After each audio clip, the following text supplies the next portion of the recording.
A delicate and complex ecosystem fraught by the push and pull of political attitudes, global debates on migration, and intricate networks of power, a border community is unique, vibrant, and complex. Here, art flourishes as both creative expression and a timely call to action. Artists challenge us to reimagine our world as a place where many realities may coexist, inviting us to investigate what exists between and beyond the wall. Legal advocates strive to impact the evolution of relationships at borders and improve the movement of people and ideas.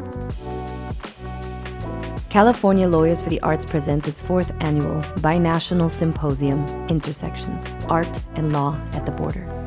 Each year we invite artists, activists, lawyers, scholars, and researchers within the San Diego and Tijuana region to contribute their unique perspectives and expertise on various border topics at the intersection of art, praxis, and legal issues. The symposium will occur the entire month of June and will be presented as a series of weekly virtual webinars. We are particularly excited to have the opportunity to celebrate with an in-person closing reception hosted by the Front Gallery in San Isidro on Thursday, June 30th. To register and for more information, please visit our website at www.calawyersforthearts.org. We hope you will join us for another year of insightful conversation, community building, and connection.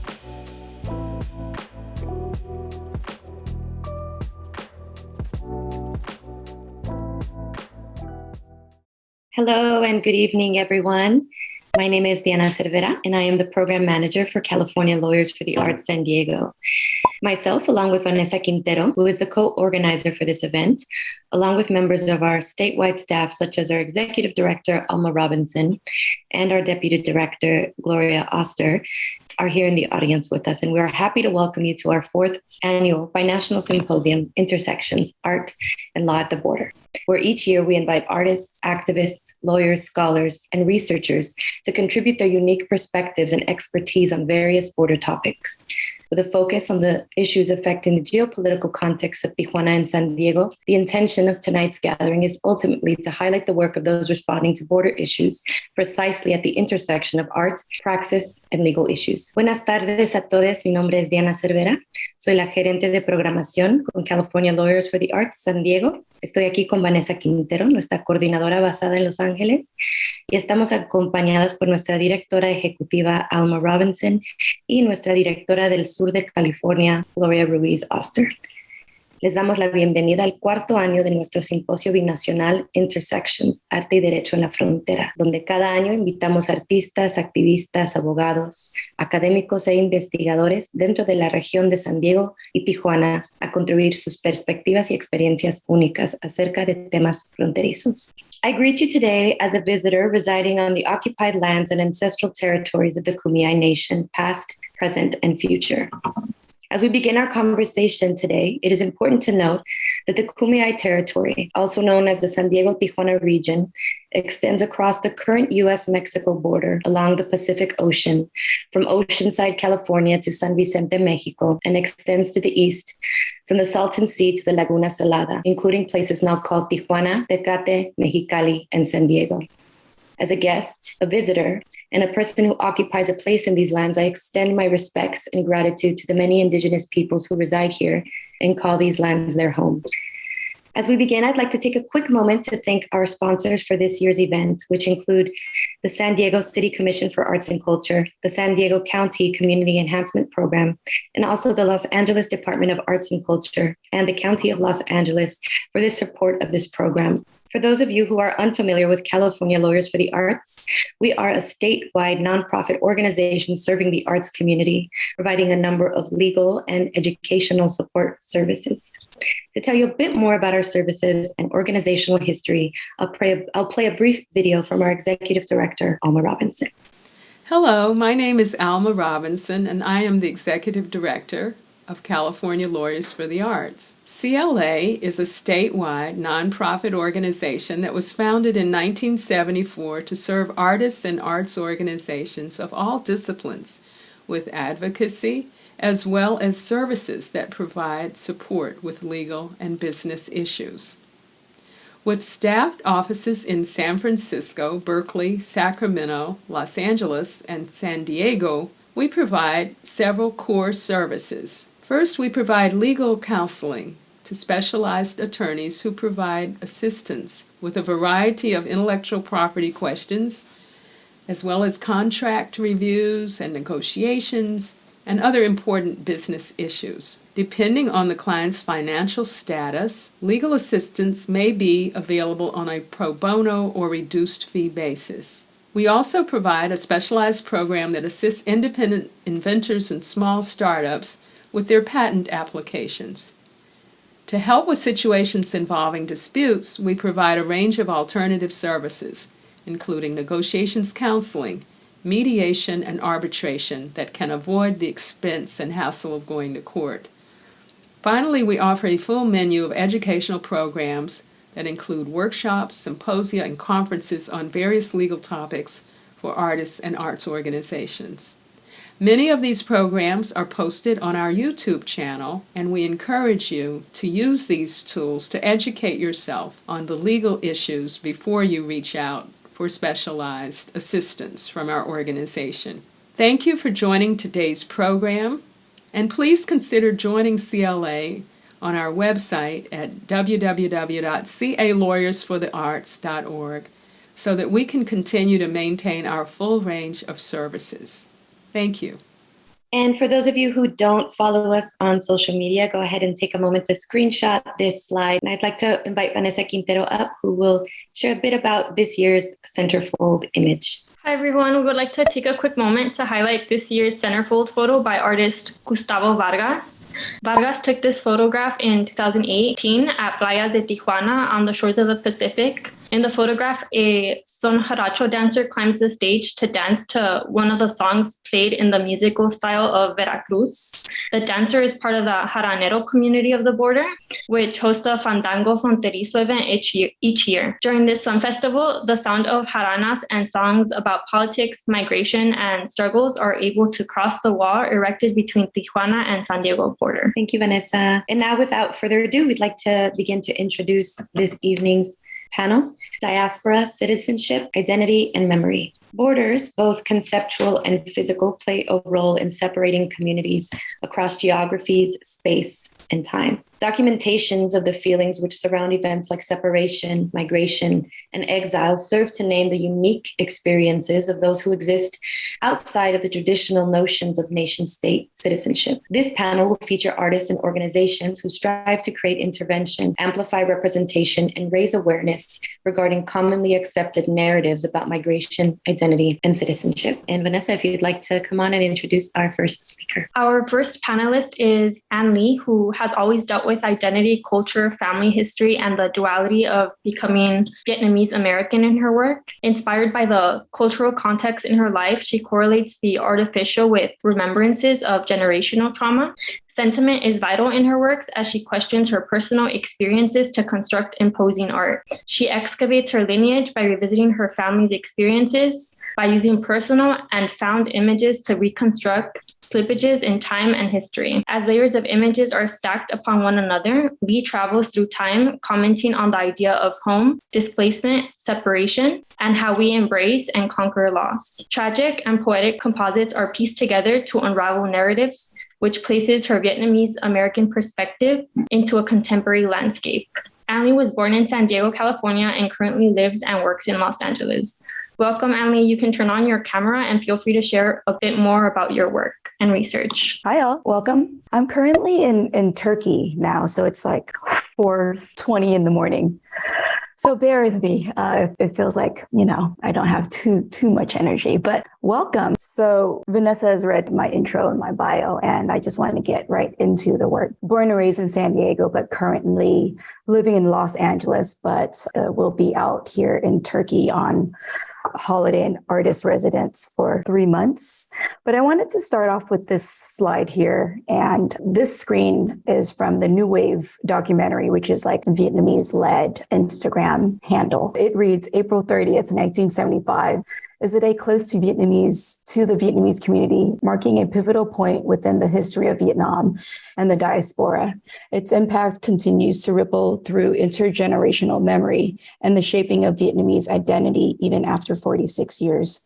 So April 30th, the day, reflects not only on our community's deep resilience in the face of crisis, displacement, and rebuilding, but on the stories about today that are passed down to us, the stories we tell each other and ourselves, the stories that persevere, and how do we learn to remember. And I want to start off with this slide because looking at this, it reminds me of my own parents' journey, and that's what triggers my work, right? Borders, separation, dislocation. Okay, I'm going to segue into this here. I'm going to read this. This reads, Ann Lee of Los Angeles held a sign bearing the face and name of Vincent Chin, the Chinese-American man whose 1982 fatal beating near Detroit remains a flashpoint in anti-Asian racism in America.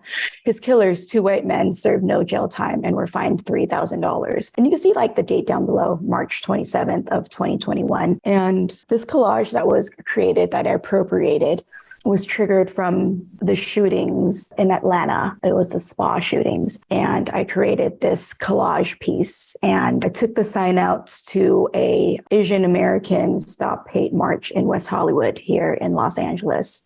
And it was picked up by the Los Angeles Times. So here's just more of the behind the scenes of the work. And usually I don't make work that coincides with what's happening with the world in real time. But I think the way that I process information is to make the collages. It's kind of like this brain dump for me to make the work. And I'm going to segue into the work. It's entitled Model Myth from 2021. A model minority is a minority demographic whose members are perceived to achieve a higher degree of socioeconomic success than the population average, thus serving as a reference group to outgroups. This success is typically measured relatively by educational attainment, representation in managerial and professional occupations, and household income, along with other socioeconomic indicators such as low criminality and high family marital stability. Okay, so this is the collage here. I'm a huge appropriation artist, which means sometimes I take artwork that I didn't photograph myself, but then I retransform it in collage form via Photoshop. So this is entitled Vincent Chin. This collage, again, is about Vincent Chin, and he was beaten to death by a baseball bat. And I'm just going to segue through this. I'm not going to read this in total to you all. Let's see. The 2 men were sentenced to 3 years probation, were only ordered to pay a $3,000 fine. 2 civil rights trials and a civil suit followed, but neither spent a day in jail. The Vincent Chin case serves as a wake-up call to address anti-Asian bias and racial tolerance. And I think what was really important about this collage piece was during the march, there was a gentleman asking, who's Vincent Chin? And my answer was, when you get home, Google it, right? There's actually a documentary entitled Who's Vincent Chin? This one is also from the body Model Myth. This one's entitled Stockton Schoolyard Shooting. On January 17th, 1989, among the fatalities were Rathana Orr, age 9, Ram Chun, age 8, Sukin An, age 6, Uyen Lim, age 8, and Thuy Tran, age 6. They were Cambodian and Vietnamese immigrants who came with their families to the United States as refugees. The gunman, who had an extended criminal history, shot and killed 5 school children and wounded 32 others. His victims were predominantly Southeast Asian refugees. The attack was the United States non-college school shooting with the highest numbers of fatalities and injuries until the Columbine High School massacre. Of all U.S. school shootings in 1980s, it had the largest number of victims. So the way that I process information is through visual art, and that is the way that I narrate what I'm thinking. So what you see here in the background is a mugshot of the person that was the shooter. And in the foreground, you see 1, 2, 3, 4, 5. It's kind of like 5 pieces or slippages of the portraits of these young victims. So this work is entitled Tomorrow We Leave Weighted with Ghosts. And these are works that are appropriated from my dad's archive. He was a portrait photographer in Vietnam Vietnam before the fall of Saigon. And I'm just going to read you a gist of what the work is about. Memory is slippery. Memory is reconstructed and deconstructed to portray a narrative. A portrait of my parents taken in my dad's photo studio before the fall of Saigon is paired with a candid of my mom and older sister, age 3 at the time. On Bidong Island, a refugee camp in Malaysia, this postcard here reads, "Hope all is well and that you are learning English fast." It's the gist of it. Paired with a portrait of my dad. A portrait of my dad is paired with a postcard from Susie, my parents' host family in Canada. This is more of the work. This image on the left, a cropped family candid, where you can only see my sister, is paired with my dad's Vancouver visa to America. Image on the right, the red and blue striped envelope, which indicates international mail. That's when I knew it was international mail from Vietnam to San Diego, is paired with a portrait of my young mom. Weighted with ghosts. As my father talks about his journey across the ocean on a 14-person wooden motorboat, he used the moon and stars as his guide, tying the motor around his waist with a rope because he didn't want to lose it in the ocean. He talked about a French cargo ship not being able to take any refugees on board, but they lowered oranges, water, cigarettes, and sandwiches to his boat. My mother describing the stench and saltiness of the sea. How my older sister, age 2 at the time, was so thirsty she drank seawater and was sick for an entire day. So this body of work talks about their journey, fleeing Vietnam, landing on a refugee camp in Malaysia, and kind of like being hosted by a church in Canada, and then like making their way to San Diego, where I was first born. What we lost in the ocean, tomorrow we leave. And it is an abstract on refugees, separation, and what it means to archive and document family photographs. How can we disrupt the history of art through our personal imagery without getting lost in the digital translation? So these here are candid images of my parents when they lived in Vietnam. And this body of work was made through myself just scanning the images, trying to digitally archive them, but my scanner malfunctioned and created this, and I kind of ran with it. I feel like as artists, we run into a lot of like happy accidents. So here is a portrait. This is a photo of my dad here with his friends, and this is my uncle here, and they're on a motorboat in Vietnam. And what you see here are just like portraits here. This here is a portrait of my grandfather, portrait of my dad, and this is airmail from Vietnam to San Diego. Here, addressed to my mom. This is a billboard in West Hollywood on Sunset here in Los Angeles. And it's so interesting that I was contacted by a gallerist that was working with a commercial billboard. He goes, "Hey, Anne, are you interested in making a video piece for a billboard?" And I think, I really don't make moving image, but how much does it pay? Maybe I can figure it out, right? And I think that's pretty funny because as artists, like we aren't all struggling, but I think when it comes to commercial work, this is a segue to like have your work seen in such a different space. So I worked with one of their editors and I used my kind of like static pieces, right? My flat pieces to make this iteration of this like moving image. And you can see that in between each still frame, we have like footage of video of the ocean or the moon or the stars or the galaxy to talk about this like abstract of journey, right? Or migration, refugees. And this billboard is actually still up on Sunset. It runs through, I think, mid-July. It's so surreal to see two-dimensional pieces in this format. This is a double-sided billboard. So on the other side, it kind of like loops the same video. It's 2 minutes long. It's surreal just seeing this piece played back. This is the current work that I'm working on now. It's entitled A Vernacular of Silence. And again, I use my family's archive. Fortunately, my dad has such a huge archive of family images. And when him and my mom and my older sister first came to San Diego, America for the first time, he picked up a camera. And again, I was fortunate to have the negatives or like have these like one-off candids. So here I'm pairing the visual of the work with words from Ocean Vuong, which is a Vietnamese American poet. And this first image reads, "Let no one mistake us for the fruit of violence." And it's paired with an image of my paternal grandfather. The center one here, I think I was drowning. And this is a portrait of my mom, my sister, and my parents' siblings in Vietnam. No one made it out after the war. My family or my parents were the only ones that were boat people that like made it out after the war. So this was my mom's first time back into Vietnam in 1993 when borders opened back up after the fall of Saigon.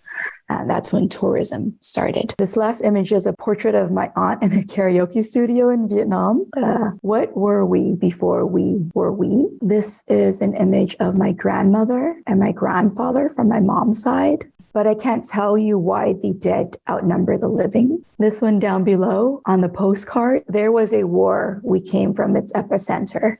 And this postcard was very curious to me. It was addressed to my dad when he lived in Canada for a very short time after being hosted by a church in Vancouver. I'm going to read this to you. It's dated February 26, 1980. It reads, "Dear everyone, greetings from Barbados, where it's warm and sunny, 85 degrees. I swim in the sea every day and really enjoying it. We'll be back to WR, which stands for White Rock, around the 8th of March. Hope all is well with you and that you are keeping well and learning English fast. Susie," which was my parents' host person. I kept this postcard because I knew it was important. But as a kid, I didn't realize what it was about and why my dad was in Canada until I pieced that journey together. This body of work is entitled Terrascape. It was started in 2020. And this was actually in response to the uprisings in the summer of 2020 in LA after George Floyd. And again, I think the news just hit me so hard that I needed to make work to get out of my own head. So this body of work touches on weapons of warfare used on the landscape globally. Tear gas was first used in World War I in chemical warfare. In 1925, the Geneva Convention categorized tear gas as a chemical warfare agent and banned its use during wartime. But its use by police in the United States is still legal.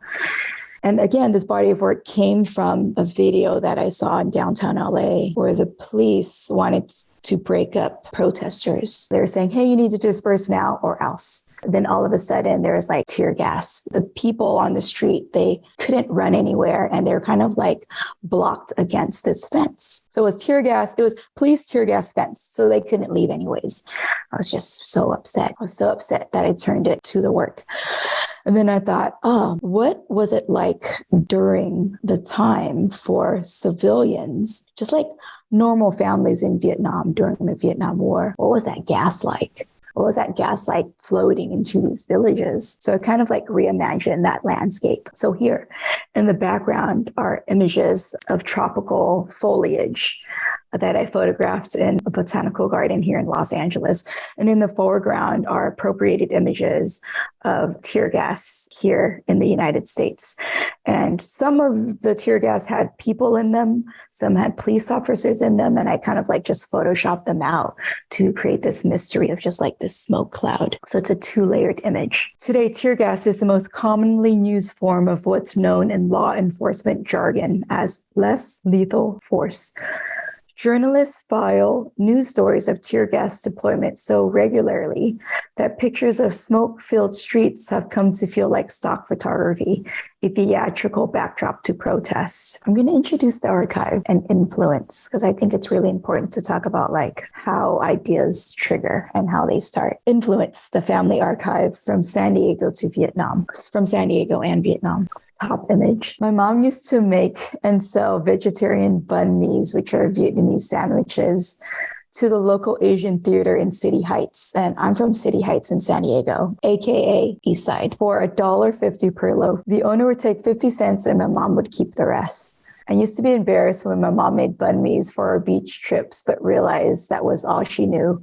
And I'm thankful that she did that. Rep yourself. Oh, interesting. It's interesting that I put that in my own artist talk. So here, from right to left, this is my younger brother. This is myself. This is my older sister, a family friend. And this image was taken on Mission Beach in San Diego, 1987. Image down below. My parents owned a pho restaurant in the mid-'80s, early 90s in San Diego. Raised here, I observed gatherings with friends, whole roasted pig, and tons of Coors, Budweiser, Sunkist, and Coca-Cola. This was taken around 1984. This is my mom on the far left in the striped shirt with her friends. And this is myself in the foreground drinking a Coca-Cola. I drank a lot of Coca-Cola in that restaurant and a lot of Sunkist. City Heights, 1988. Estimated 37,000 Vietnamese Americans in San Diego in 2016, ranked number 4 in the nation. And also, I think City Heights has a little Saigon now, too, because the Vietnamese population is so large. This is a portrait of my dad here on the left. Dad also worked at an Asian cinema in City Heights, like back in the day. And this is their restaurant here. His restaurant was called Pho Lee, and Lee is just his name. Now, those of you that are familiar with San Diego, I think there's a Western Dental there now, I think. And there's like a Starbucks across the street from it. But before, there used to be a Burger King across the street. And I think it's important. I think environment, landscape, and what a city was before is very important. So here, family portrait, San Diego, Vietnam, similarities and differences in environments. And this is just kind of like researching the work, right? Top left, my family at San Diego State University, 1982. My parents, my older sister holding the balloon, and myself in my dad's arms. Image on the right, my uncle, which was my mom's younger brother, uncle number 4. In Vietnamese, we would call him Cao Tho, and his family in Vietnam, 1980s. But just like seeing the differences, right? This is my cousin in my uncle's arms, and we're the same age. But looking at this image, I thought, how old is this image? But it just felt dated because the environments were like completely different, right? It looks like they're in pajamas. It's just like, I don't want to say it's underdeveloped, right? But becoming a Vietnamese American in San Diego with 2 immigrant parents, I was just like so confused about seeing these images of my cousins and my family in Vietnam, but then like seeing our images and like comparing the differences really allowed me to like question what I was missing, right? Bottom image, mom, myself, and my sister, 1982 in San Diego. Bottom right, these are photos of my aunts, my mom's sisters, 1982. Okay. Again, comparing, right, San Diego to Vietnam and like trying to understand culture. 1988. Nhao. I would hear this a lot growing up in Vietnamese restaurant. Drinking, or nhao, as it's called in Vietnamese, is a tradition commonly celebrated with friends. It doesn't have to be in a fancy bar or at a disco club. What's more important is that nhao is done in the presence of good company, sharing delightful Vietnamese drinking, food, and lighthearted laughs. So the left side is images from my family's restaurant in San Diego. And on the right side are images of my family members, my uncles and aunts in Vietnam. So kind of like we share that like culture, right? Although the borders and the environments are completely different. Top left image is my mom sewing, San Diego. She was a seamstress, so she made like all of our clothes. But also like growing up, I didn't realize that we didn't have money, right? We were kind of like low income, middle income, and it kind of like fluctuated. Image on the right, my mom, older sister, and self, 1982. And again, I didn't realize like this flag was important to us. So this is the South Vietnamese flag before the fall of Saigon. So this is like the free people's flag for Vietnam. Bottom left, this is my sister and myself, 1988. Kansas. I think we took a road trip to Kansas because my dad wanted to open a restaurant there. But I thought this image was important because of the matching polka dotted outfits that my mom made for us. I think like back then I hated it. I hated wearing these clothes that my mom sewed, but realized that she was doing her best. But me, again, trying to like identify as an American and like kind of like losing my Vietnamese-ness, but kind of as an adult now growing into it and understanding it a lot more. And again, we have like those similarities. A portrait of my brother and myself here, top left in San Diego. Candid images of my cousins in Vietnam. And this is like how I make the work. I sit and I think about these images and I try to like envision transporting to that time what it would have been like, right? Creating a narrative of my grandparents, creating a narrative of the landscape and what could have been if I were like born there. Portrait of my dad, a portrait of my grandfathers in Vietnam down below, candid of my mom on the left in San Diego. And this is a portrait of her mother, my grandmother, posing in front of structures and homes. Same, but different. This is a portrait of my mom and my older sister at a refugee camp in Malaysia, Bidong Island. And on the back of the photo, it reads, "In Malaysia." I went to visit Canada one year and I found a house that my parents lived in before migrating to California. So this is just a Google shot of it. Kind of like segueing into more of the work and using my personal archive to talk about my parents and trying to like reconnect with their young selves, but reconnecting with my Vietnamese side and trying to understand what that means to me. So here, this is a body of work entitled Portrait Bomb, and the flowers are native to Vietnam. So this is a lotus flower on the left and a chrysanthemum on the right, paired with portraits of my parents taken while in Vietnam. This one's entitled Portrait Bomb, Agent Bomb. Top left is the finished piece, and it's 4 ranch hand aircraft spraying liquid Agent Orange defoliant in South Vietnam. So that's the appropriated piece. And it's paired with a portrait of my mom. This is a body of work entitled World Wars. World Wars series layers documentation of families, soldiers, and individuals in Vietnam during the war, with family photographs of my own mother and siblings. The cumulative effect of this imagery evokes the importance of personal and collective remembrance. By digitally rebuilding temporal and historical disruptions, I comment on the idea of home, displacement, separation, and how we embrace and conquer loss. Tragic and poetic composites unravel narratives and place my Vietnamese American perspective into a contemporary landscape. So here it's a 2-layered image. The background image is an appropriated image of a single mother with her 3 children in between a boat rescue. And the foreground image is a portrait of my mom. So here on the right, you can see the appropriated image in the background. Mom and daughters after being rescued from a naval ship, World War apartment. This one's entitled World War Backyard. U.S. military in a field of color-coded pink smoke, paired with a candid of my family in our yard in San Diego. World War Beach. Vietnamese family hiding from gunfire, top image. Bottom image, military coming upon shore with weapons.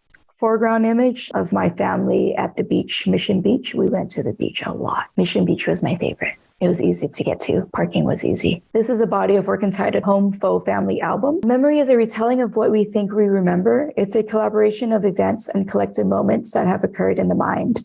In my work Home, I recreated a series of faux family portraits. I scanned in old family photographs of my relatives in Vietnam and paired them with images of family homes I photographed throughout Los Angeles. By doing this, I am fabricating a substitute family photo album, thinking of the many displaced families and individuals that have escaped in search of asylum. The language in my work touches on separation and bridges the question of what came before and what's to follow. So again, this is a 2-layered image, and this top image is the finished piece. And then the bottom image is the actual candid.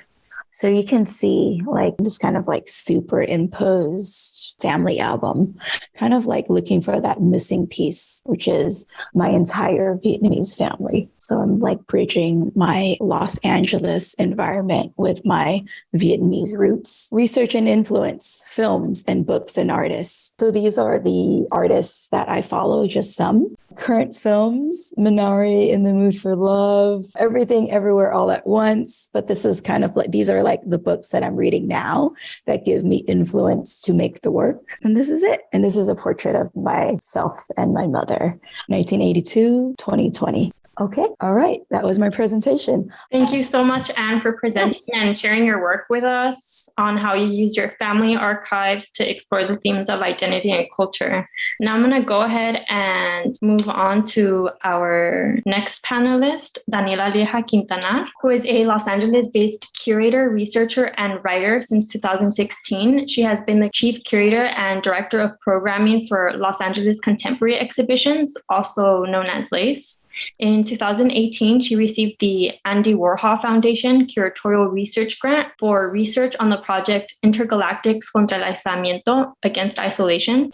She was co-curator of the Biennial of Mexicali, Califia, Manifesting the Paradise between 2018 to 2020, organizing exhibitions in Southern California and Baja California. Lieja Quintanar's research is focused on artistic works, stories of social struggles. Her work has a transnational scope beyond the borders of nation states, engaging in multiple dialogues with various voices and groups to create networks of solidarity and spaces for exchange of knowledge and relationships of affection. Daniela, feel free to turn your camera on and tell us a little bit more about your research. Hello, everybody. Buenas tardes. ¿Me escucho bien? Sí, espero que sí, si no me avisan. Bueno, yo me encuentro en Los Ángeles, en lo que son las tierras no cedidas Tongva, y bueno, agradecerles a Diana Cervera y a una querida amiga Vanessa Quintero por la invitación y a California Lawyers for the Arts. Y sobre todo también a Anne y a Lenny, que estamos compartiendo este espacio juntas. Y bueno, voy a leer un poco para mantenerme en el tiempo. Y también muchas gracias a las intérpretes. Voy a cambiar ahora al inglés, pero quería saludar a la gente que se esté conectando desde México. Voy a compartir una presentación. Les voy a compartir este proyecto, Intergalactics Against Isolation. Voy a cambiar al inglés. Intergalactics Against Isolation, contra el aislamiento, is a group exhibition and diasporic research project. Is a long-term project that focuses on coalitions, collective life, and our cosmic condition to resist the historical violence generated from physical and conceptual borders and severe immigrants policies. The border has become the ultimate machine of necropolitics, the administration of that, and the nullification of the human body, a global system led by the United States, in which isolation is a tool of erasure. The struggle for life has historically manifested itself as a response to these oppressive systems. Intergalactics listens with attention to the voices from Central America with Southern Mexico and its diasporas, a region of revolutionary indigenous heritage and constant resistance that connects South and North, a spiral in motion. The exhibition has as a referent the Encuentro Intergaláctico that took place in 1996 in Chiapas, Mexico, in the south, very close to Guatemala, organized by the EZLN, Zapatista Army of National Liberation. It was a forum of defense in defense of humanity and against neoliberalism. The Zapatistas called for the assistance of any form of life inside and outside of our galaxy, generating a network of solidarity and resistance. This exhibition and project was presented at LACE, where I work, and I invite different artists. I work with many curators. You're seeing part of the research process here. This was in El Salvador, and then there was with actually people in San Diego. And yeah, it was a process of constantly collaborating and creating conversation. And the exhibition was designed in 4 phases, which basically we invite different artists to weave the intergalactics through continuous collaborative processes that generated relationships of affection and critical thinking, generating an anti-isolation discourse that challenges the current colonial system. some of the artists, the main artists that participate in the exhibition was the Fire Theory, which is a collective from El Salvador. Tania Guiñiga, she's from Tijuana. Cognate Collective, which is Amy Sanchez and Misael Diaz, who are from Mexicali and Tijuana and have been working for a long time in San Diego. And then a special collaboration between artist and cultural thinker Beatriz Cortez, who is based in Los Angeles and is from El Salvador, and the collective Mayan Cachiquel, Caja y Moloch, and the collective from Mexico City, Fiebre Ediciones. I'm just gonna talk a little bit about a few concepts that I mentioned in the introduction of this project. And basically, I want to talk about what I mean when I say intergalactics and when I say against isolation and what I was thinking. And I think like 6 years ago, I had the opportunity to visit the autonomous territories of the Zapatistas in the south of Mexico. And I went to this project called La Escuelita Zapatista, and I spent around 4 or 5 days with family and a community. And I was very impressed about how far physically we're from each community and from the closest towns. So to arrive there, we have to stop in one place one night, then we have to travel with a truck, then walk, and it was like very, very far away. The community that I went, which is the community of Santa Rosa. And I was thinking a lot about how it was isolated physically, but they were able to still connect it. And the Zapatista movement, it's very complex. I'm not gonna get very into talking a lot about it, but I want to say they have their different communities connected to what they call a caracol, which is a form of organization. And some of the communities are close to each other. Others are deep into the mountains. Others are deep into the jungle because these indigenous groups has been displaced and they decide to live in autonomy. So they have to go deep into it. But the amazing thing is that even if they were isolated physically, they were not, because they have a whole system of organization. And that's where I connected with the idea of intergalactics, that actually I was able to be there. Somebody from the city or from Los Angeles was able to access and connect with them. Their forms of organizations are very important, and they are constantly connected with social movements in different parts of the world. So I was thinking about isolation in those terms, but also I was thinking, and this was way before the pandemic, so I think later we start all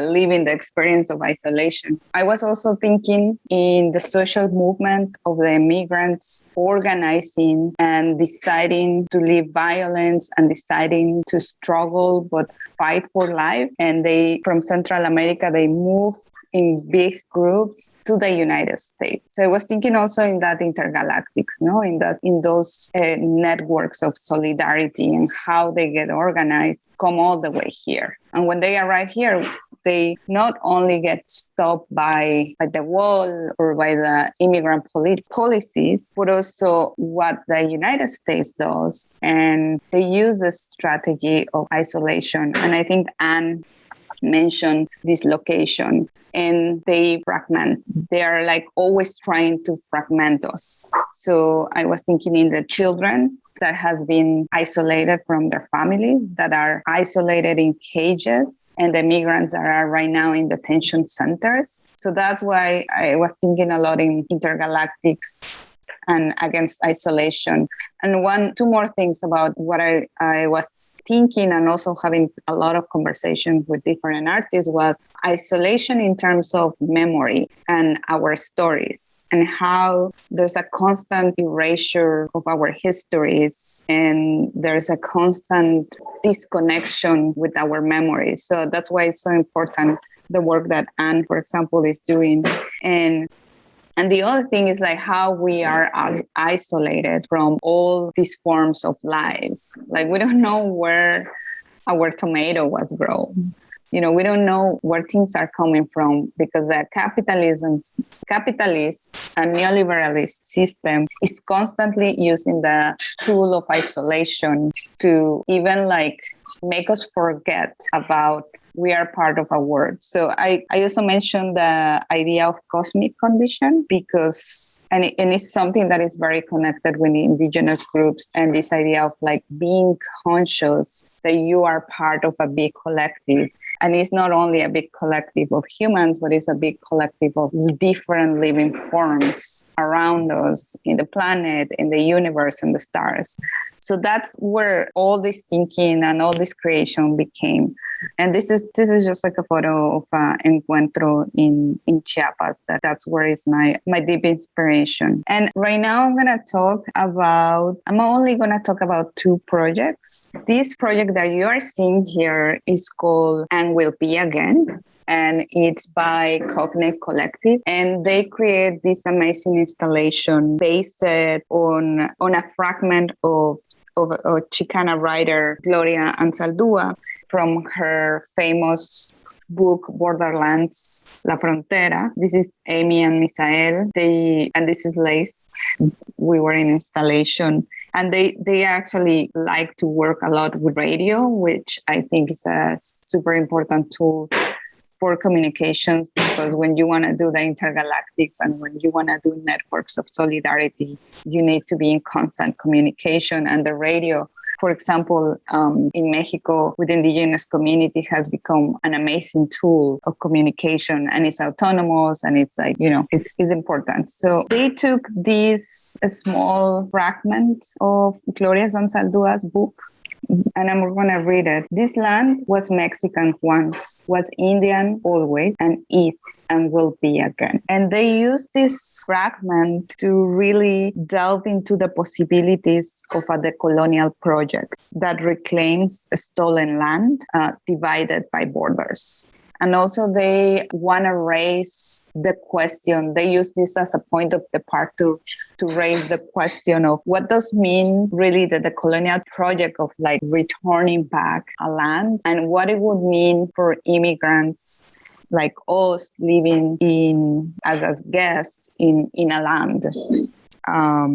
So it's where they are like actually really exploring these questions right now, because Cognate Collective have been working for, I believe, more than 10 years in the border and around different topics. And I think this is a very crucial theme and reflection for this moment. So the fragment was translated and also interpreted. So translated in different indigenous languages. And they work with different people that has been doing an amazing work of rescuing and expanding and teaching their own indigenous language. So it was translated into Tongva, into Kumeyaay, who has the direct ancestral relation with these lands, and also was translated into Mixtec, Zapotec, and Cachiquel, which are three important indigenous groups that has a bigger presence in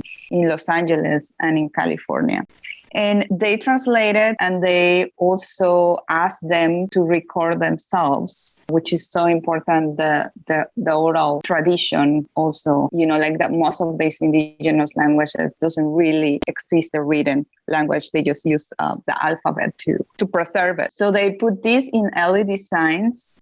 And when you enter into the installation, you could see the different versions of the different languages. But at the same time, you could hear, because they were live streaming on the 87.9 radio station, the audios. So they were like this poem of Anzaldúa in the different languages. And it was amazing because also we have two speakers here. You cannot see them, but there were two speakers just blasting into the Hollywood Boulevard, 24 hours, these poems in different languages. And the sound composition also had a very interesting sound, which is called very low frequency, which are when the radio waves clash into the atmosphere, there's a specific sound that happens. So also they were thinking in this idea of like, connecting far away from even the planets. I'm going to put a video right now while I'm talking. So they also did recordings of putting like a microphone inside the soil where they were like filming, because they have also a video. They wanted to go back and forth between Tijuana and San Diego and kind of like seeing from the distance the other side of the border. They, for example, visit specific sites like the Presidio Park, which is the site of the first mission in California, which it doesn't exist anymore because it was born during the Kumeyaay Rebellion. So they were really looking into very specific sites, like historical sites that can connect with the land, the indigenous past, but also in relation with the border. I'm going to share now the video. So in this video, you're going to see like the LED signs, and you're going to hear the sounds that I'm talking about, and then the poem. So it's like a mix, like a really nice collage.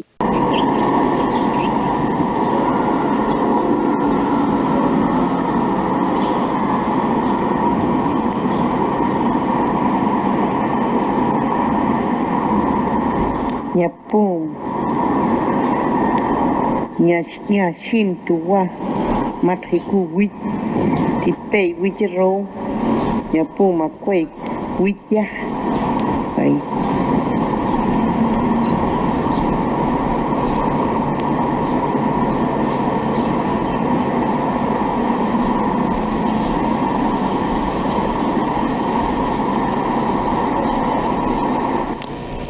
Okay. They collaborate with different people, and also I was telling you they were filming from one side and the other side. So this is what I'm talking about. Like they were also filming from one side and the other side.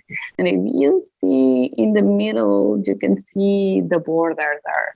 And they also were writing poetry and bringing the LED sign in front of, they were on the San Diego side, they were on the Tijuana side, they're also wearing the Colonia Obrera, which is the final shot. And it ends actually on a hill outside of the Diaz family home in the Colonia Obrera. And in the distance, you can see maquiladoras and a freeway. So it's like very interesting how they were using the landscapes and the hills to see the other side. That other side that is actually not other side. It's part of the same land, but it has been divided, and our brains and our culture and our society has been living through that. So now I'm gonna live into, so this was and will be again, and now I'm gonna jump into other project just to connect also indigenous migration from Central America and that question that actually collectivist raising, like how people that we migrate into this land, how we can support the decolonial project. And this project is called Objeto Antiguo. And as I mentioned before, it's a collaboration between Caja y Moloch, which is a Mayan Cachiquel collective, Fiebre Ediciones, and Beatriz Cortés. The interdisciplinary collaboration was based and rooted in the idea of Objeto Antiguo of the Mayan Cachiquel community. That very quickly, the Objeto Antiguo, or the ancient object, is a very important living shape for the Mayan Cachiquel community, because with their ancient objects, they're able to actually connect and make links with their ancestors. And I just find very fascinating and important how they use their ancient object as part of their everyday lives. So they are in their kitchens, they are in their gardens, in their patios, and they don't treat them as like, in a museum, like as objects that you cannot touch. It's actually they engage with their past constantly to make it present. And I think that's an amazing form of memory. And here you can see some of the they are not ancient objects, they create them based in ancient objects that they have at home. These objects came from Guatemala, and during COVID we were taking different workshops. Here is Rafa Esparza doing a workshop about adobe, and we were like trying to connect and learning and exchanging knowledge. And these little figures are very important. They are called cabahuiles, which are the spirits of the mountains come inside these little figures. and travelers are able to take it with them. So for Kakha Moloch was very important to have this figure because we are talking about migration, and the Mayans were thinking about mobility in a different way of how the United States is thinking about it. And they create this installation that it was a beautiful time machine, and they create a Mayan arch. Usually the arch of the gallery is just like a regular arch, so they transform the space. And Beatriz Cortez created this beautiful altar that is an altar that exists in Pachitia, Guatemala, and it's in the patio of one of the members of the community. And also they create this flat altar from photographs from the one in Guatemala. So the idea was to have all the altars in the same space and also challenging this idea of ancient object. And then they were like pine needles because that's how in Guatemala the celebrations are in the houses. They like spread pine needles around. And then I'm just going to show you one more thing and wrap up. So I let our other speaker talk. And so we actually create a publication for this project. So people were able to take this little pamphlet and cut the altar and make their own altar and have it in their house. And here you can actually see the photo of Don Julio, who has the altar and who is engaged inside his house, which is this is very important, like the engaging. So in Intergalactics, we were really looking to find different forms of create networks of relationships of affection. In art, sometimes they don't like to talk about affection, but I think constantly we are sharing knowledge, we are sharing conversations like here. And I think that's very, very important for creating solidarity and a pushback against isolation, against the system that we are all talking about today, borders. And the idea was to really generate this network that needs to be a long-term project. And that's also something that we need to be working together. And then you can see we also work with a Salvadorian art collective called the Fire Theory. And these are soils from the different parts of Central America, and we create a map. Soils were collected here in the border in Mexicali. And thank you so much for listening today. Thank you so much, Daniela. Muchas gracias por tu presentación. So we'll talk to you more in a minute at the end with Q&A. So thank you for your presentation, Daniela. We'll talk to you in a moment. So now I'd like to invite our final panelist up, Lenny Alvarez Perez. Lenny Alvarez is a Pocha, born in Mexico and was raised in Florida. In 2009, at the age of 16, she found out she was undocumented. Her mixed status family and her were forced to leave the place they called home in one of the biggest historical waves of mass deportation and return between US and Mexico. Just as she thought her life had ended, she soon realized she wasn't the only one, discovering something much bigger than her, the fight for family reunification, the recognition of mobility as a human right, and joining her voice to shout out no human is illegal. Lenny is currently part of the team of Pocho House, the cultural space of Oda. She's also a mermaid, which you'll find out more about in a moment, and co-creator of the podcast/digital platform Pochas So What, a space to connect as community de aquí y de allá. Lenny, welcome. So if we could start with the video. Yeah, no problem. ¿Qué implica florecer? ¿Cómo es ese proceso de pasar de semillas a flores?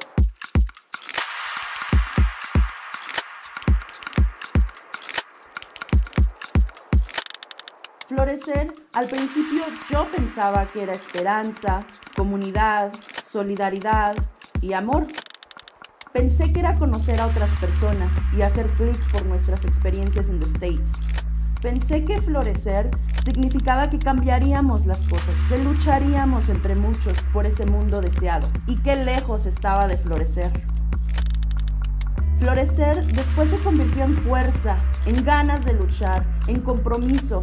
Quería derrumbar esas fronteras, pero olvidé que existen muchas otras fronteras más allá de las que la mayoría pueden percibir. Hay muchas otras que nos persiguen y otras que nos siguen y nos siguen.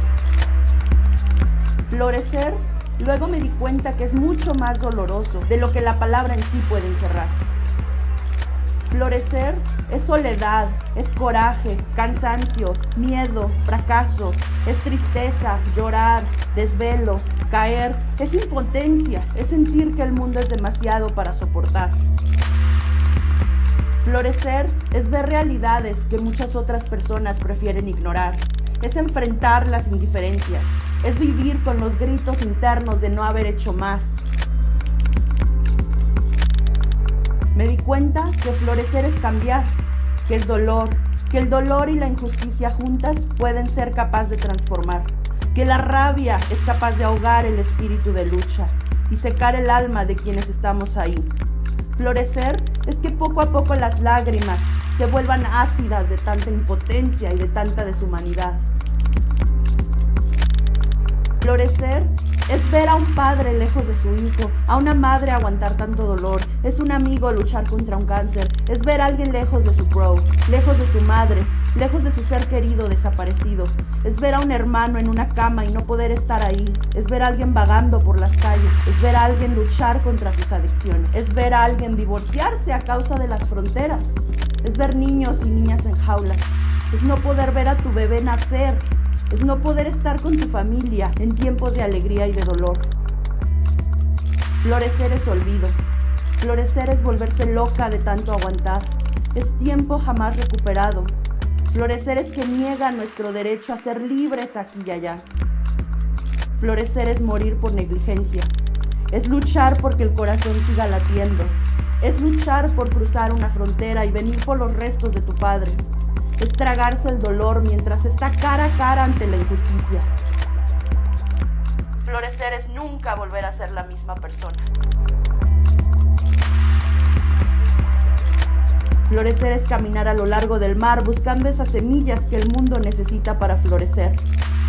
Florecer es escuchar, es caminar lado a lado, es brindar un hombro, es compartir una comida, es comer guayabas. Son miradas fijas que dicen todo cuando las palabras no pueden decir nada de tanto dolor. Después de florecer, brota otra vez la esperanza, la comunidad, la solidaridad y la lucha sigue y sigue.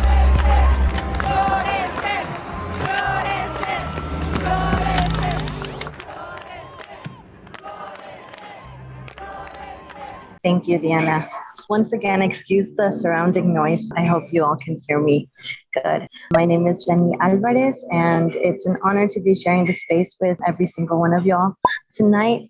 And well, I come tonight to share with you a bit about Otros Dreams in Acción, Other Dreams in Action. We're an organization that is led by and for returnees, deportees, those of us that lived undocumented in the United States. And because of a deportation, the deportation of a family member, or the forced return due to bureaucratic and systematic forces, we now find ourselves back in Mexico. As Diana shared a bit of my bio, I was born in Chiapas, raised in the States. I wasn't aware of my status until the age of 16, and I come from a mixed status family. So some of my family has papers. The majority of us were living undocumented, and that led to our return in 2009. And well, finding a community on the side of the border as well. And as you guys saw in the video, we question a lot that word flourishing. What does it mean to flourish here and there? How can we flourish in the midst of a world that's full of borders and injustice? And I'm going to be sharing with you all a bit of how we collaborate and truly bet on art and culture as a way to come together and to continue bridging with our community here and there. And Lenny, hello, Lenny. We are deportees, but we also use another term, which is pocha or pocho, pochex, which is basically a hyphen, you could say. For some of our communities, diaspora, we've also heard it as kind of this middle ground known as nepantla, where this in-betweenness between being from Mexico, in this case, from the diaspora of Mexico, but at the same time that maybe isn't so fluent in Spanish or isn't familiar with all of its culture or its roots, and actually some of its terminology or some of its other definitions that pocho pocha has is something that has been yanked from its roots. And many times once you find out that you're undocumented or you've processed this feeling of being neither from the States or that they tell you that you don't belong there. You come back to Mexico and you would think, okay, they say I'm Mexican and from this nationality. I come back to my country of origin, as they say, and they tell you that you're not from here either. They tell you you're not Mexican enough. Why do you have an accent? And at the same time, it enters the conversations of classism of why does a brown girl speak in fluent English when it's not socially common, you could say. And pocho comes to disrupt these narratives. And in our case, we embrace it and we say that we are from here and there, that we are pochos, we are pochas, we love both hamburgers and tacos, and that's who we are. We are this consequence, you could say, of borders and of forced migration within our diasporas. As well, I added the term illegalized because, as I shared, we have been also formally undocumented, or as in the US, many times they call us illegal. And we, within our community, started to really contemplate on that word illegal. It can sometimes be something that sows a seed in your identity, in your heart, and kind of makes you believe that you are illegal. We can see this within our parents. We can see this within community members that at times say that what they did was wrong, or that their migration was wrong, and that maybe these US or these immigration laws have a reason because they did something wrong. And through a book club that we had a conversation with an academic and a refugee, Saram Kasabi, and he was sharing his book, Illegal Traveler, and we questioned what would be something he would change. And he mentioned that he would have changed the title, illegal to illegalized, realizing that the reason that we are legal isn't because we are illegal because our existence is illegal, but because there's a system that has illegalized us. There's a system that has put us on this other side of the spectrum. So I also wanted to share that term, illegalized. And well, our community came together. Our community, you could say between 2005 to 2009, lived one of its biggest waves of forced return migration, both in forced return and in mass deportations.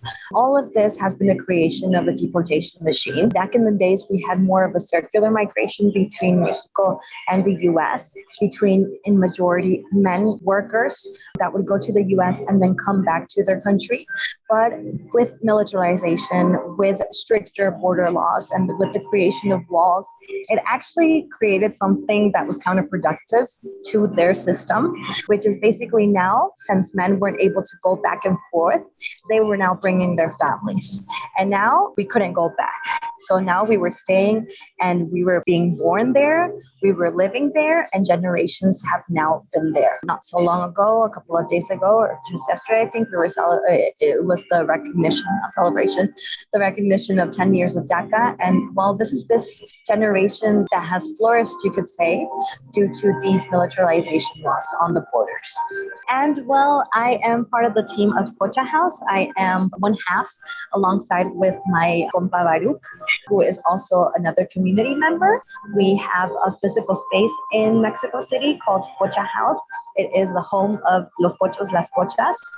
And it is a space where you can speak Spanglish, English, Spanish. It is a space where art and culture flourishes. It's also a space where we gather in community to just witness what we've lived, to witness and to be able to relate, and as well to be able to have spaces of healing through those conversations. Through pandemic, we actually, and this is a question that we had before pandemic, was how to start to decentralize more of the work and the spaces and events that we were hosting in Pocha House.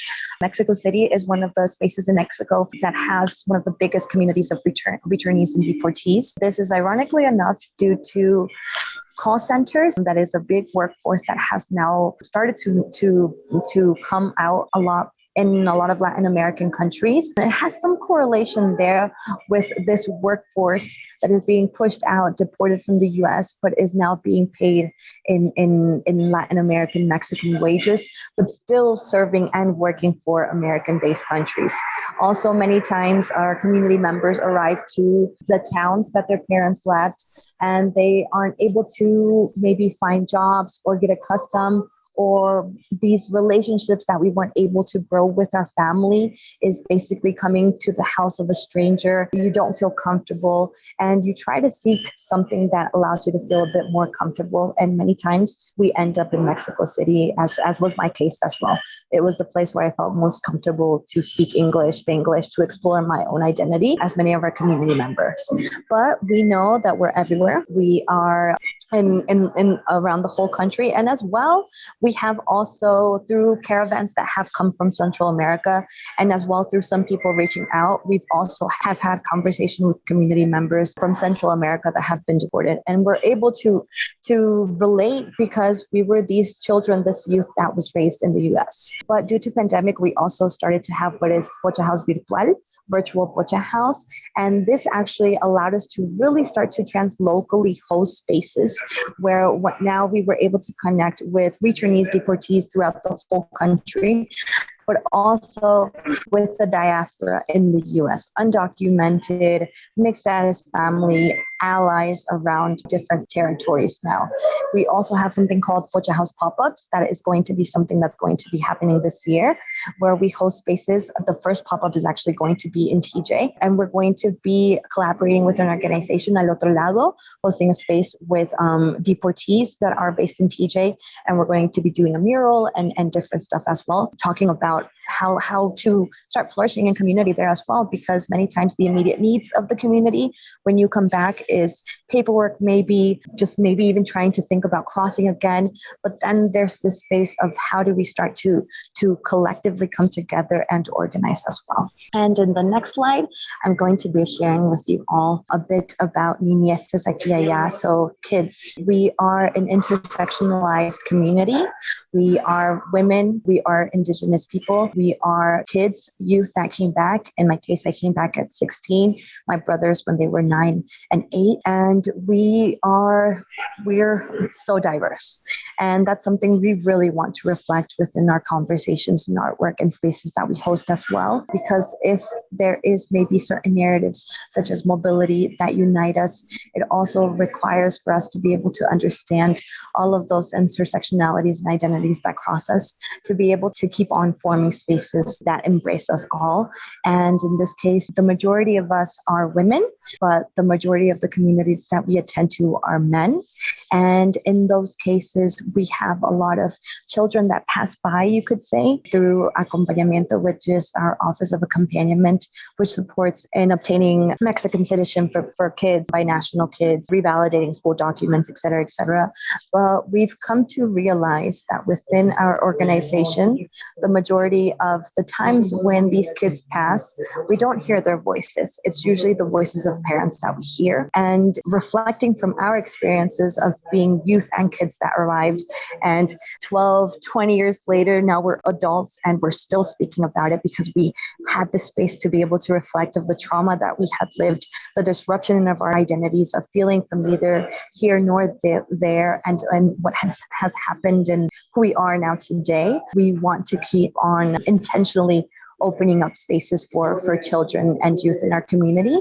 This was actually it was the second event we had in Pocha House, the first one physically with kids, and we opened up a drawing contest. At the end, it wasn't a contest because everybody got a prize, but we were able to have both kids from both sides of the border send in their drawings.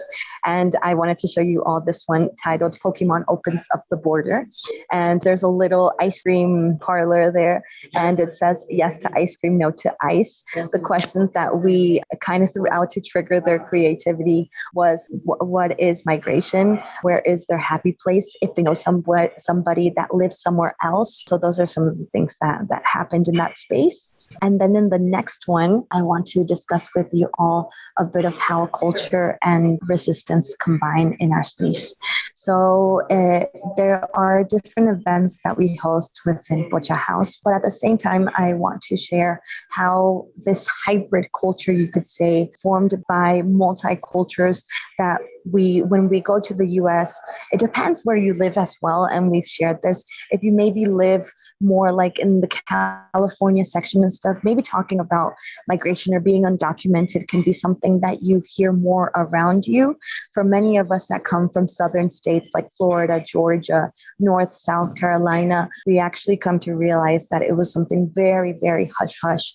And many times we weren't able to really connect with our own cultures within those spaces, but went through more of maybe a process of assimilation or just based on the surroundings that we were in. So within culture and resistance, it's kind of that term, a melting pot, you could say, in the sense of what we learned with the communities that were surrounded there. In my case, I was surrounded with a Puerto Rican, Salvadorian community, and my other mates were surrounded with Ethiopian, Vietnamese, et cetera, and how that comes together within our community that's now on this side of the border.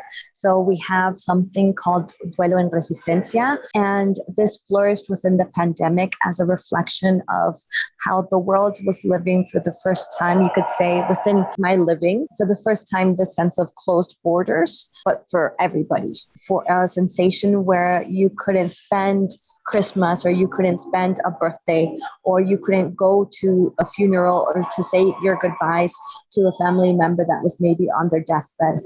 And how this has been something that has, if not been easier, has been normalized within our community that has been deported, that has been returned, or as we say, that are living in exile on the side of the border.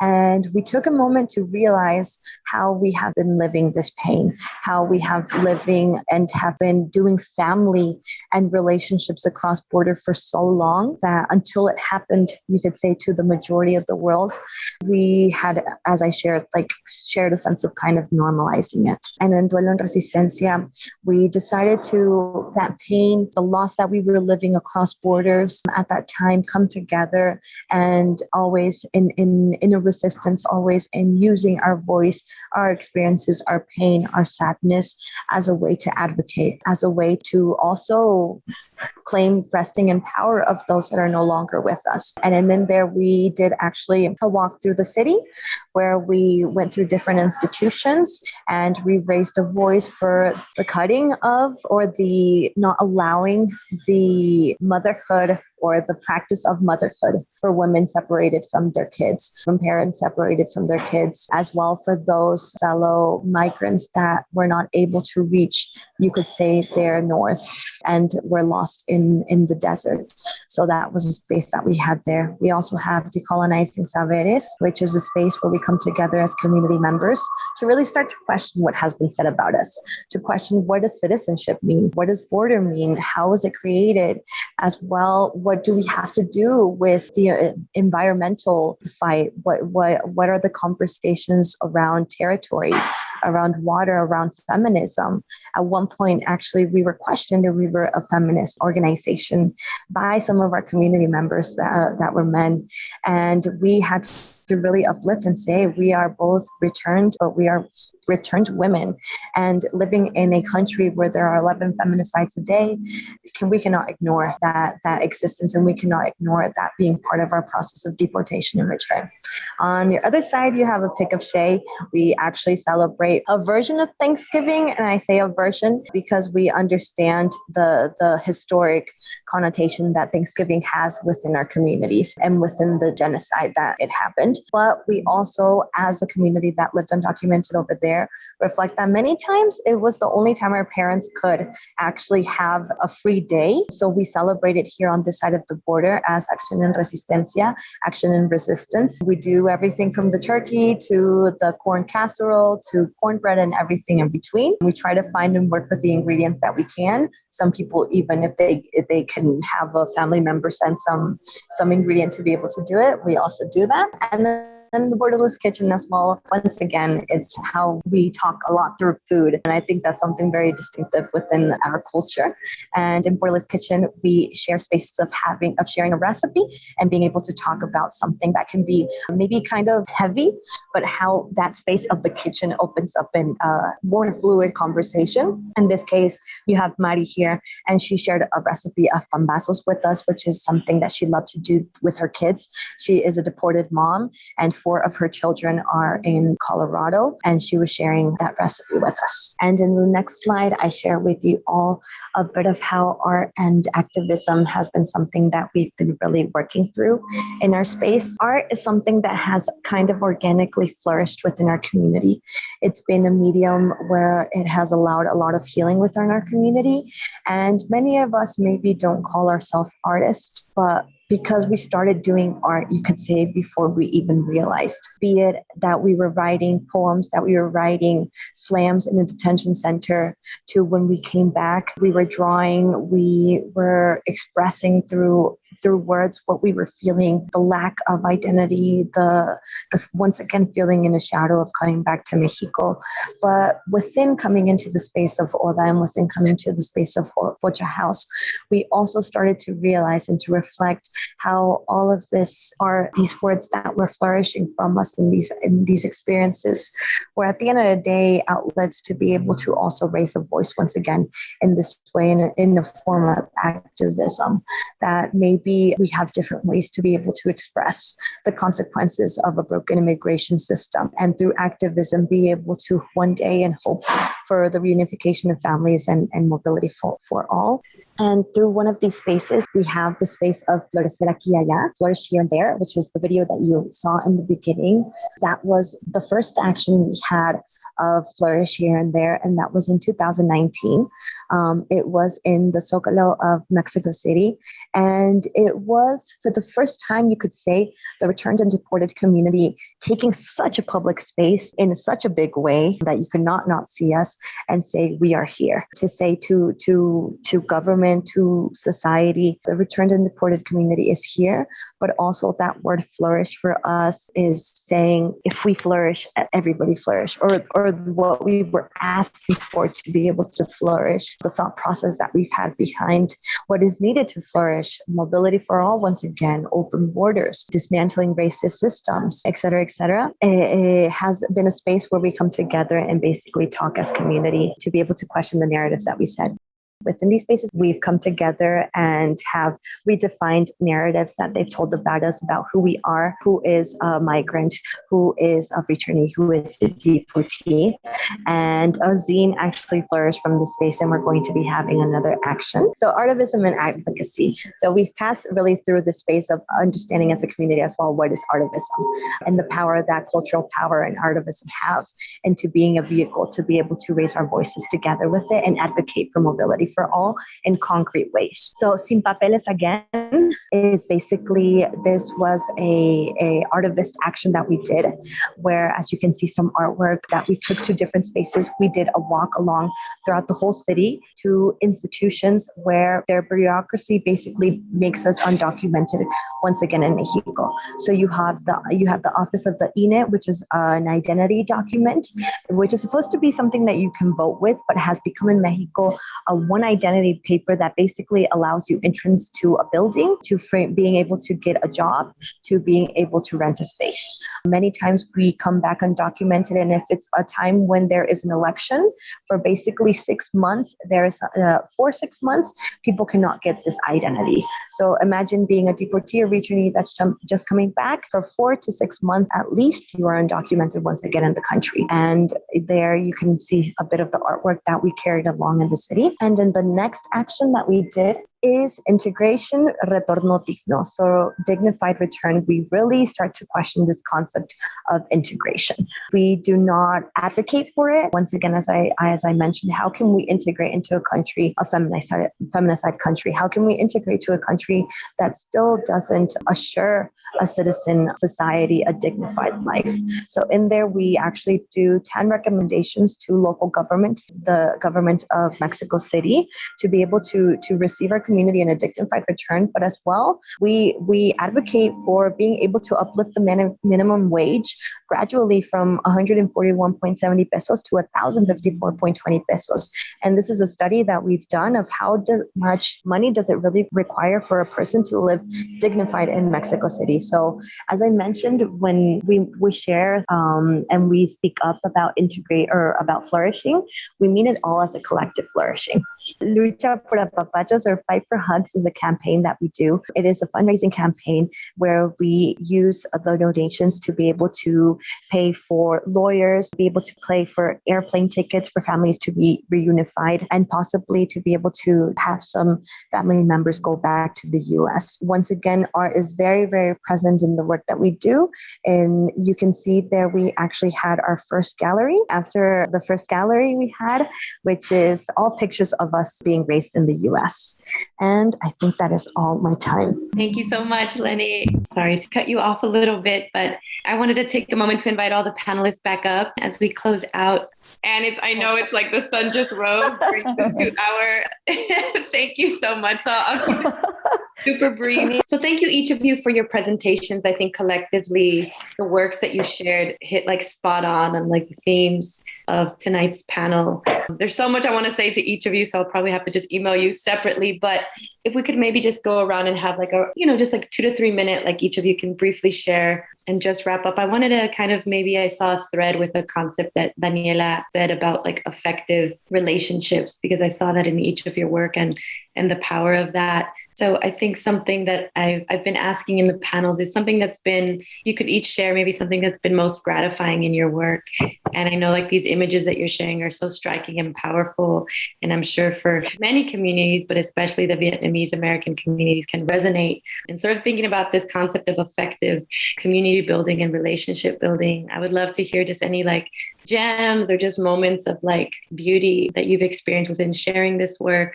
And same question for each of you, but I'll start with you, Anne, because I know the sun is rising and it's already risen. Yeah, I think it's the younger community, right? Vietnamese people are young, to America. We came after the war, right? So now it's like this new generation of creatives telling a story. And I think what's really satisfying is the newer generation just realizing that they can also tell this story and like create a specific narrative. But I think that goes across like all demographics of storytelling, right? There's no wrong way to do the work. I don't call it work though. It's just what I do. I feel like it's a duty that I'm doing. And when something triggers, when I see like a specific plot in the movie, I think, I can tell this story my own way. Why don't I see stories that resonate with me, And I think when I make those types of work, I don't even realize I'm doing it until there's like a younger generation coming up like, hey, thank you for making this work, I really resonate with that work. And, this is like the same story that my mom tells me, so kind of things like that makes me continue on with whatever I'm doing, whatever I'm making. Thank you, Anne. It's so beautiful. Thank you for sharing. And we'll just wrap up. Same question for you, Daniel. I know Intergalactics had many layers, many different people that you collaborated and worked with and studied with. So yeah, I would just love to hear for you, like if there were any like particular gems or gratifying moments. Yeah, I mean, I guess like have the most gratifying moments was like when we were exchanging knowledge, but also creating, again, a relationship between people. And I was just thinking about how Lenny, you speak so amazing English and how my English is so, broken. And like all these things, like when I came to the US, like just understanding the migration, like living in Mexico City and not really understanding what does that mean, migration, even if Mexico City is one of the cities where people from the out in Mexico come in. And actually my parents are immigrants too that came into Mexico City. I feel like being in LA, I have learned a lot from the migrant community. And that's one of the most amazing things that has happened to me. And in Intergalactics, we talk a lot with Ricardo Dominguez, who's an artist in San Diego, and Sayak Valencia, and with also Cognate Collective about how we need to talk also to dignify the condition of being migrants, because actually it's an amazing condition because you are bilingual, you are Pocha, you can Spanglish, but you can also communicate in two languages and you understand more the conditions of transition. So I will leave it with that. Thank you, Daniela. And I hope I can come visit Lace. I know Vanessa, I think, has been there, but would love to see what you all have going on and continue to build with you. Thank you so much. And we'll close with you, Lenny. I wanted to just summarize a little bit more as well, like in each of the projects you presented. It's beautiful to watch sort of the power building and the activation of a community that has been there. And I just love the way you kind of took us through the journey of arriving to create, Pocho House and create this organization and this necessary space that I think in the context of Mexico, it's not always understood like what it means to exist in that in-between. It's kind of like this negation of who you are, which I think you so beautifully like laid out for us in the audience. But I also wanted to just say too, like, I think just with all the projects you shared, maybe just, you sharing some moments, because I imagine there are many that have been gratifying and magical. I love seeing you in the mermaid costume. That's been one of my most recent gratifying moments, being in the mermaid costume with the kids. But I think there's so many, as you mentioned, starting from, as Anne was sharing, realizing that stories aren't bad, because I think in the beginning of the formation of our community and being really kind of studied by academia, we started to feel like stories were something worth less. And then we had to pass through this process of realizing our stories are power, and stories are what we are made of from. And stories are something that we can re-narrate and that we can advocate with them. So we have started to do that and actually stumbled upon the way with narrative practices, which is also, it also has certain principles that has allowed us to put in words what we were already doing, which is sharing stories from a dignified place, externalizing the problem, that we aren't the problem, et cetera, et cetera. And I think at the same time as you're sharing, once you come back to Mexico, and you could say it's basically the worst nightmare of an undocumented person over there. You hear so much on the news about deportation, about people coming back, and then many times even being in conversations with our community. In the beginning, we actually found our community over there undocumented didn't actually want to really hold conversations with us because it was painful to imagine themselves being in the situation. And now that we're back on the side of the border, and it has different faces, pain, trauma, et cetera, et cetera. In my case, I've been back for 12 years. And in my case, after 9 years of exile, I actually now have a visa where I've been able to go back to the place that I call home. But this is 0.001% of my community, no? So thinking from this place, and I wanted to share that. But now being back on this side of the border, you start to open up your eyes. In my case, I didn't know anything but the US. And I thought only that the US was the only thing in this world. I came back and I started to realize from this, how Daniela was sharing, La Lucha Zapatista, from our indigenous communities, I was able to connect more with my ancestors, and there's still a long journey there. But I think for a lot of our community members, coming back here, we start to realize, is citizenship the end goal, or is mobility the end goal for everybody? What truly do we need to break down these borders and these narratives that we've heard maybe on the other side of the border, that as we see the whole world around us, what can work for all of us? Thank you so much, Lenny. So once again, I know we're a little bit over time, so thank you to each of you so much for your time, for your presentations. On behalf of California Lawyers the Arts, to you in attendance. Also, thank you to our interpreters, Leah and Alexia, for your support this evening. Please, everyone, have a great night. Thank you so much to our panelists. Thank you, Vanessa, for your support. Have a good night, everyone.